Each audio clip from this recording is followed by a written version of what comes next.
All right, sports fans, how's everybody out there doing? William Martin coming at you one more time here on YouTube with another edition of the 300 Pounds of Sports Knowledge Podcast.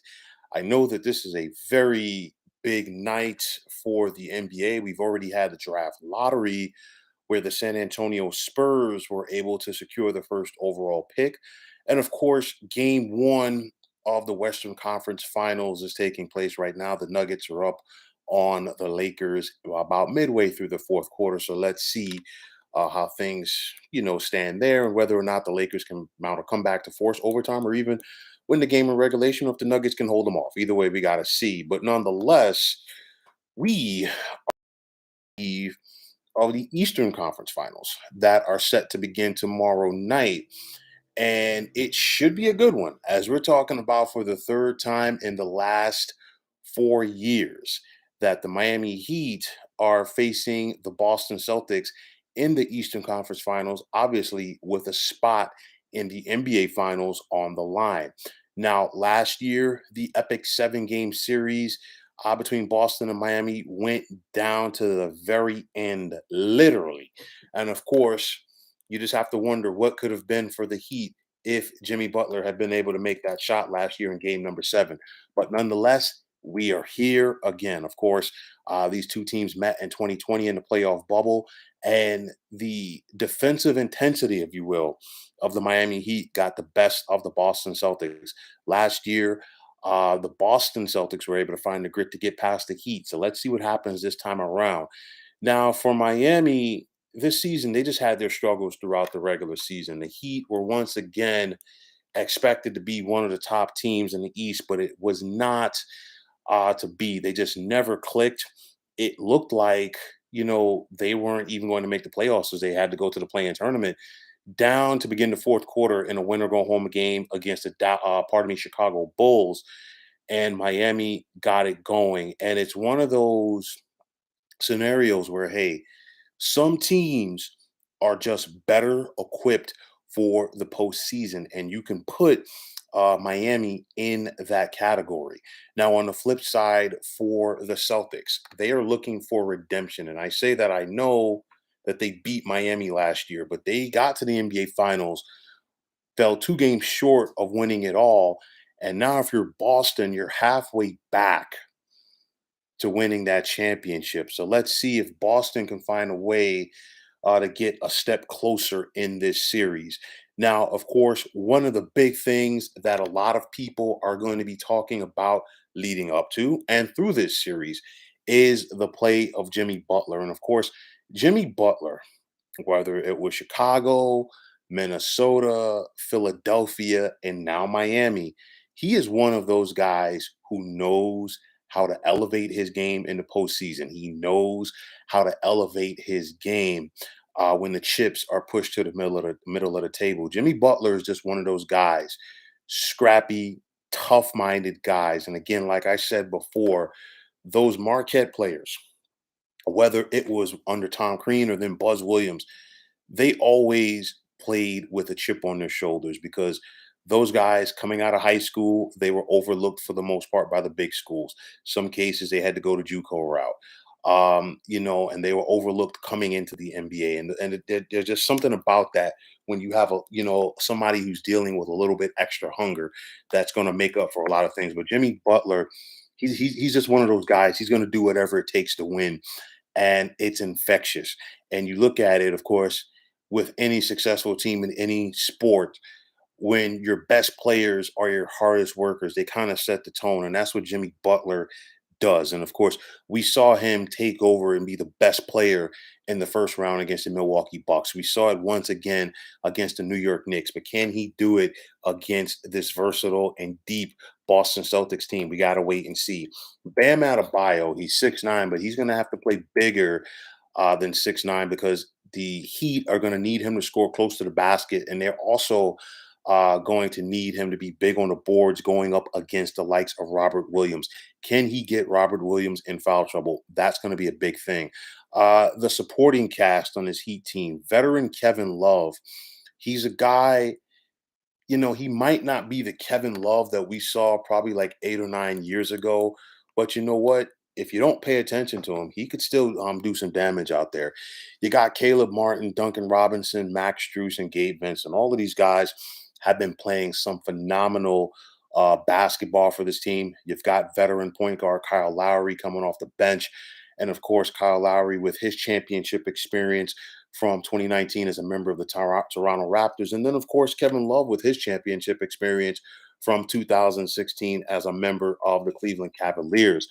Now, Miami as a team was second in the NBA in points allowed during the regular season. Obviously, the regular season and the postseason are two different animals. But one thing that you know about the Miami Heat under head coach Eric Spoelstra, and especially with a guy like Jimmy Butler on that team, defensive intensity is always going to be part of their mantra.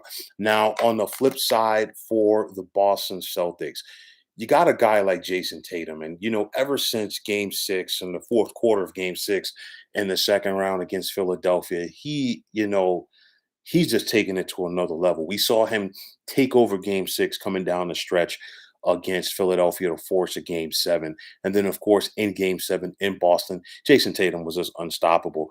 51 points. We know what he can do. He's done it, for the most part throughout his NBA career. Obviously, came up short last year in the NBA Finals versus Golden State, but he's looking to get back and do some damage. Of course, a lot of people are going to be focusing on Jason Tatum and Jimmy Butler in this series. But of course, you have to factor in Jaylen Brown. And Jaylen Brown's length defensively can be frustrating to teams. And then Jaylen Brown's explosiveness off of his first step to get to the basket. And the same thing can be said for Jason Tatum. That makes them special. And I think the Celtics, like a lot of other teams in the NBA, unfortunately, at times they fall in love with the 3-point shot. And I've said this before: Jason Tatum and Jaylen Brown are not 3-point shooters. They can knock them down occasionally, yes. But I think Jason Tatum and Jaylen Brown are at their best when they're driving, getting to the basket, and also playing the post. So Boston has to rely on those strengths during this series. You have veteran ball handlers, a guy like Marcus Smart. And I talked about Jimmy Butler. Marcus Smart is that same type of guy. He's not polished, but he's going to do whatever it takes to win. Malcolm Brogdon coming over this year was a big pickup for the Boston Celtics. They need that other ball handler. Of course, when Joel Mazzulla made the adjustments in the waning stages of that series against Philadelphia, that was big. And of course, I think Malcolm Brogdon can be an impact player for the Celtics in this one, as can be Derek White. Then, I talked about Robert Williams on the boards. He's going to be big in this one. Al Horford, he's really been focusing more on the 3-point shot later in his NBA career. Has not been falling down as of late, but a veteran like Al Horford, I do think is going to have an impact in this series, as is Grant Williams. Now, coaching wise, there's a gap as far as the experience goes. Joe Mazzulla is in his first year as a Celtics head coach, and Eric Spoelstra has seen it all throughout his time as the Miami Heat head coach. And I've said this before, and I will continue to say it. I do not believe that Eric Spoelstra gets all of the credit that he deserves. He helped the Heat win 2 championships, and of course, a lot of that is due to the fact that that Heat team had LeBron James, Chris Bosh, and Dwayne Wade all in their primes. But you're talking about a guy who in Spoelstra who's been solid for the Heat for about 15 years now. He got them back to the NBA Finals in 2020. Miami has been a perennial playoff team for the most part. And again, like I said, he simply doesn't get the credit that he deserves. But Eric Spoelstra is a darn good NBA coach.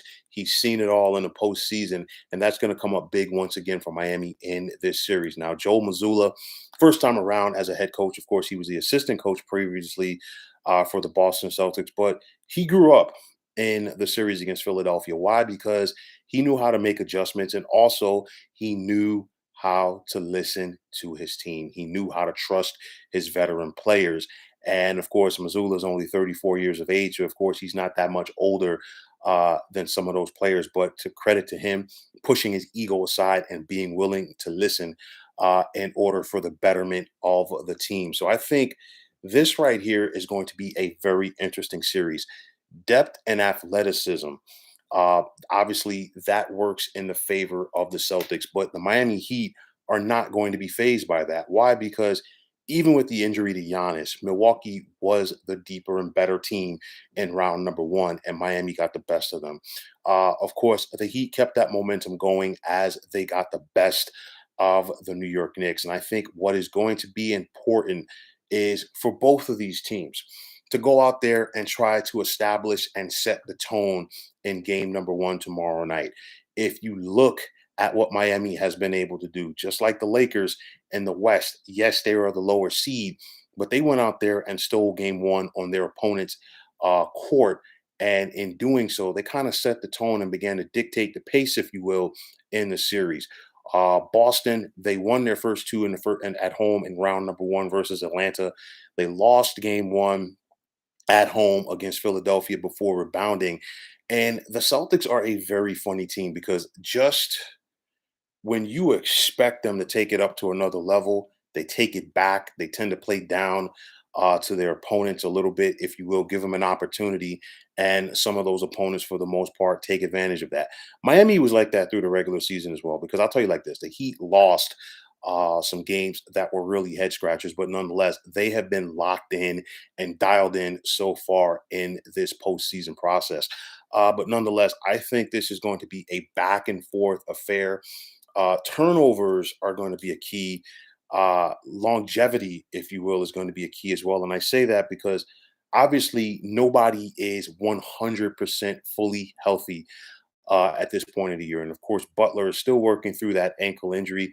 You know, he gutted it out in the series win over the Knicks. He was still the best player on the court, and Miami is going to need another one of those Herculean type efforts if they're going to get the best of the Boston Celtics. The grit and toughness, I give the slight edge to Miami in that due to Jimmy Butler, but Boston, they're no slouches either with a guy like Marcus Smart out there. I think this is going to be a back and forth series, but when it's all said and done, I'm going to give the edge to Boston, and I have them winning the Eastern Conference Finals in 6 games and getting back to the NBA Finals. So, folks, that is going to wrap it up. And as always, I want to take this time out to thank you for tuning into the 300 Pounds of Sports Knowledge podcast here on YouTube. I want to take this time out to thank all of you fine folks out there for tuning in. And if you have not already, please feel free to subscribe to this channel. Now, if you are on Twitter, please feel free to follow me at 300 Pounds of Sports.